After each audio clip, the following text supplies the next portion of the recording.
Guys, power star Pawan Singh अपनी नई party सर्व समाज पार्टी का अनाउंसमेंट जो है वो गुप्त तरीके से कर दिए हैं। और आपको बता दें कि खुफिया खबरों से अभी तक पता चला है कि पवन सिंह नई पार्टी बना रहे हैं जिसका नाम होगा सर्व समाज पार्टी।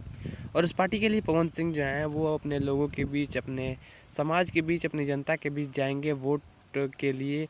और जो अगला विधानसभा चुनाव होगा वो चुनाव जो है वो पवन सिंह जीतेंगे। आपको बता दें कि पवन सिंह की पार्टी जो है वो पूरे विधानसभा सीट यानी कि 242 सीटों पे चुनाव लड़ेगी। और जहाँ जहाँ से उनके कैंडिडेट खड़े होंगे वहाँ वहाँ पवन सिंह का दौरा होगा। पवन सिंह घूमने आएंगे, अपनी जनता के बीच आएंगे, आशीर्वाद लेने आएंगे।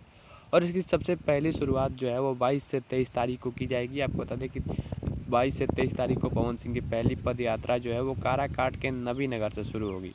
और इस पद यात्रा में पवन सिंह काराकाट के नबी नगर में उस पीड़िता के परिवार से भी मिलेंगे जिस 16 वर्षीय श्रेया की हत्या कुछ बदमाशों द्वारा की गई। और इस पे जब प्रशासन से पूछा गया तो उन्होंने इसे आत्महत्या करार दे दिया।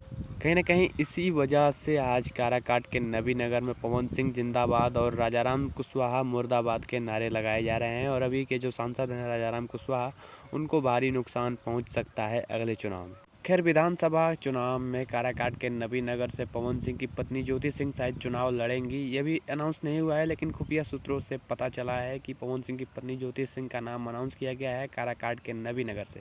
इसकी घोषणा तब की जाएगी जब पवन सिंह अपनी पदयात्रा जो है वो ख़त्म कर लेंगे और इस पार्टी का नाम पूरी तरह से अनाउंस हो जाएगा, पूरी तरह पब्लिकली रिवील हो जाएगा। तब कहीं ना कहीं कैंडिडेट का लिस्ट भी आएगा।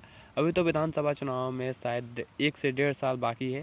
कहीं ना कहीं इसी वजह से विधानसभा चुनाव के अभी कुछ भी जो अपडेट है वो पवन सिंह द्वारा नहीं छोड़ा जा रहा। कहीं ना कहीं ये एक बड़ा मुद्दा है, श्रेया जो हत्याकांड वाला मुद्दा है, ये बड़ा मुद्दा है कि पवन सिंह जो हैं वो लोगों का भरोसा, पवन सिंह इस मामले में न्याय दिलाने में कामयाब रहते हैं। तो कहीं ना कहीं काराकाट की जनता को ये समझ आ जाएगा कि जाति पाति के नाम वोट देने से कोई फ़ायदा नहीं है। और तब जो लोग पवन सिंह को नचनिया बजनिया कहते हैं उनके मुंह पे बड़ा तमाचा होगा। वैसे आप इस बारे में क्या सोचते हैं? अपनी राय कमेंट में ज़रूर लिखना। मिलते हैं अगली वीडियो में, तब तक के लिए जय।